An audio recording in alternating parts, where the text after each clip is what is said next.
Alright, it's Sunday morning and just coming up to 8 a.m. or just after 8 a.m. actually, and we're on our way home. We've got the same plans for stopover in Willoughby, Ohio. So we got Skip here, we got Randy ready to go, and we got Scott in the process of checking out, and we've got Ellen in the truck and the trailer. So hopefully weather-wise we're going to have a good day today and not get wet. There's a few puddles on the ground. It did rain again overnight. Anyway, hopefully I have a good driving day. And we'll make it to the hotel successfully for our overnight stop, and then onwards and home on Monday. And we'll talk more when we get home about the weekend's festivities. Always a sad day, departure day. Now, Monday morning, September the 26th, just coming up to about 6:30. And we were rudely awakened this morning by the crack of thunder and lightning at 5:30 a.m. It was loud. Anyway, unfortunately, it doesn't look like a very good day to be driving a Triumph TR6, so I feel bad for the guys in the 3.6s that are with me.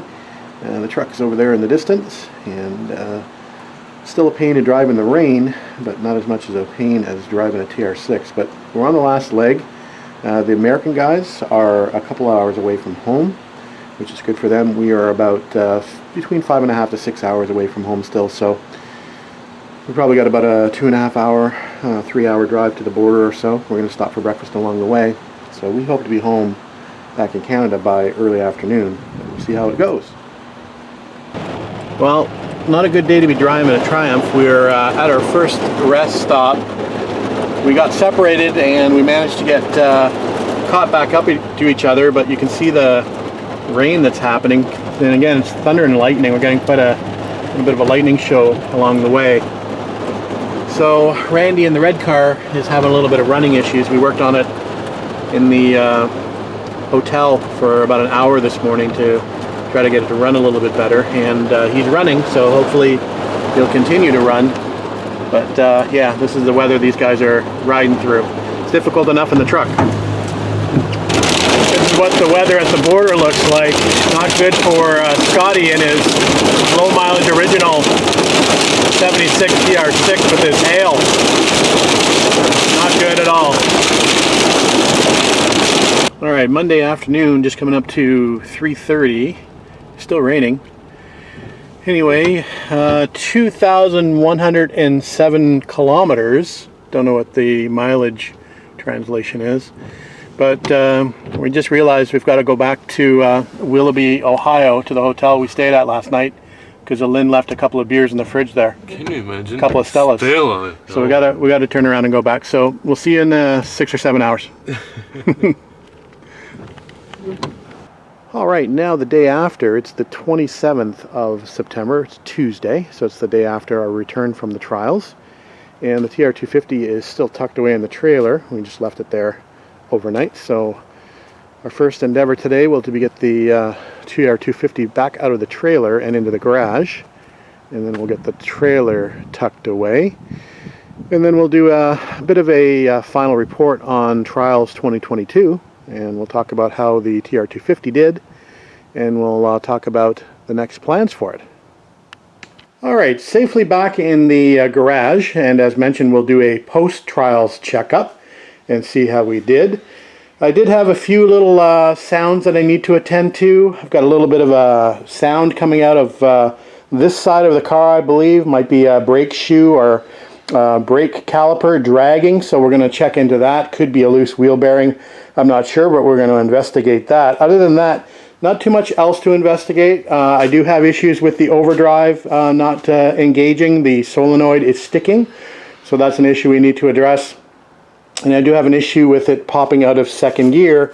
On deceleration, it's okay if you've got your foot in the pedal and you're accelerating, but as soon as you go to decelerate, it wants to jump out. So that's going to be problematic. That's probably going to mean a transmission out, which will allow me to work on the solenoid and to do a few other things, like I think it's actually leaking out of the solenoid cover, so we'll put a new gasket there.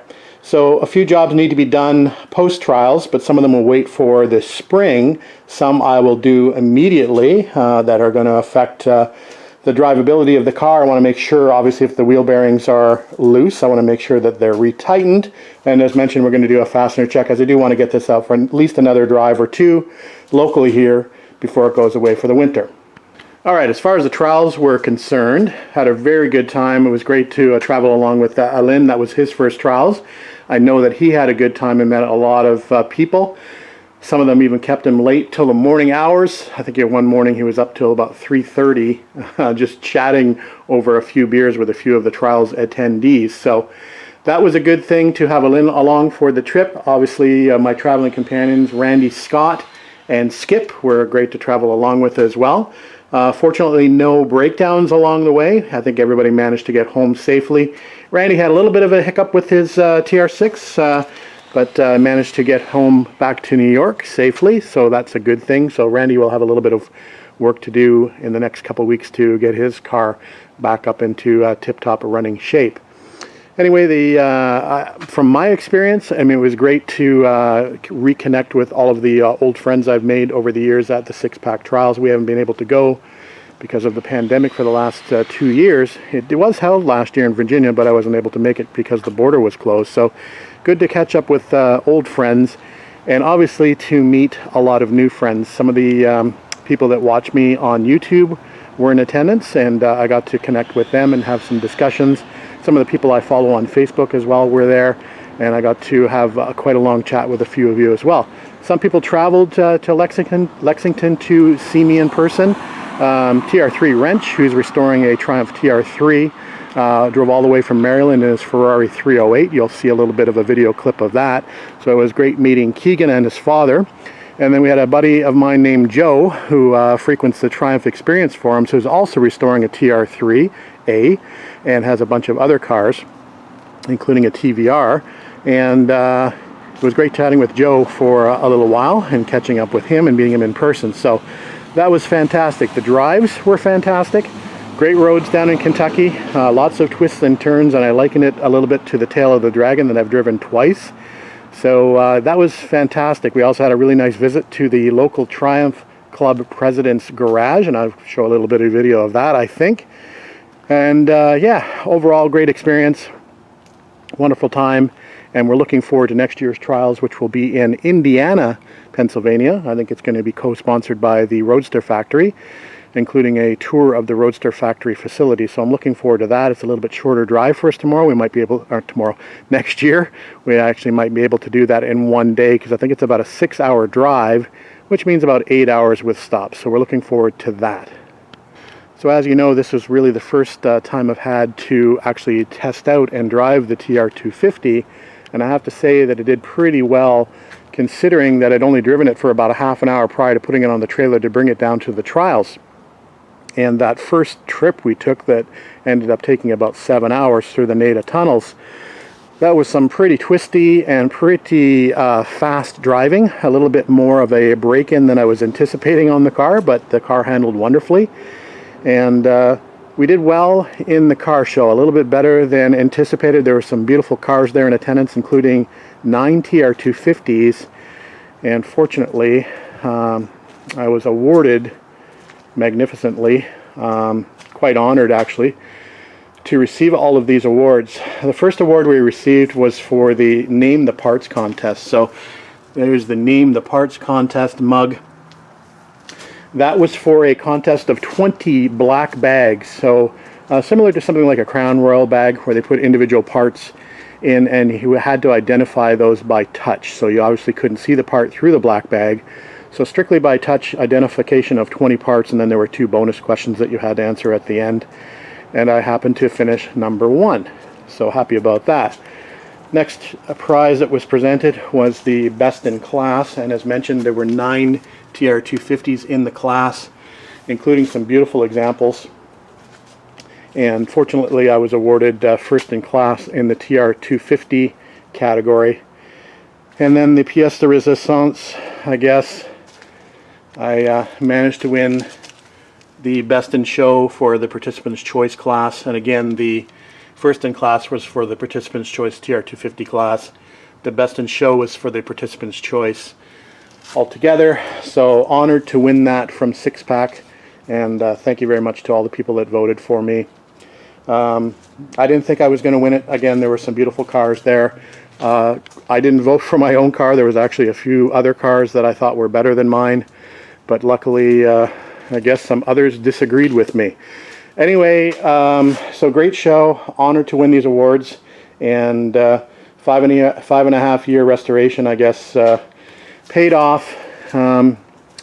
Anyway, thanks very much, guys. Thanks for watching. And I get a little bit humbled here with the awards. But great trip, and always happy to be home. But looking forward to next year's event. We'll see you in PA. Oh, one last thing for those of you who might be interested. You see this big white beast in the background here. This was my former tow vehicle. It's a 2011 Ford F-150. It's got a 3.7 liter V6. It's about 300 horsepower and just under 300 foot-pounds of torque. And I was finding that it really wasn't up to the task of towing over the last couple of trips I've been down to the US. It doesn't handle very well up through those long hilly stretches through PA, and then further you go south up into the mountains, like into North and South Carolina. It was struggling. So some of you might have noticed that I'd invested in a new truck. This is a 2011 Toyota Tundra, and this has the 5.7 liter V8, which is 390 something horsepower and over 400 foot-pounds of torque. So it handles the towing capabilities much better for my little 14-foot enclosed trailer, and obviously the car combo, which probably weighs somewhere just over 5,000 pounds. So I believe that Toyota truck is rated to tow 11,200 pounds. Well, the F-150 is somewhere around 6,800 to 7,000, I believe, with the 3.7 V6. Regardless of that, I thought you might be interested in, normally I would share you the gas mileage if I'm driving a TR sports car, but in this case we were driving the truck, so I thought I would still give you a mileage breakdown, and it's not pretty with the 5.7 liter V8. So we made a number of stops for gas along the way.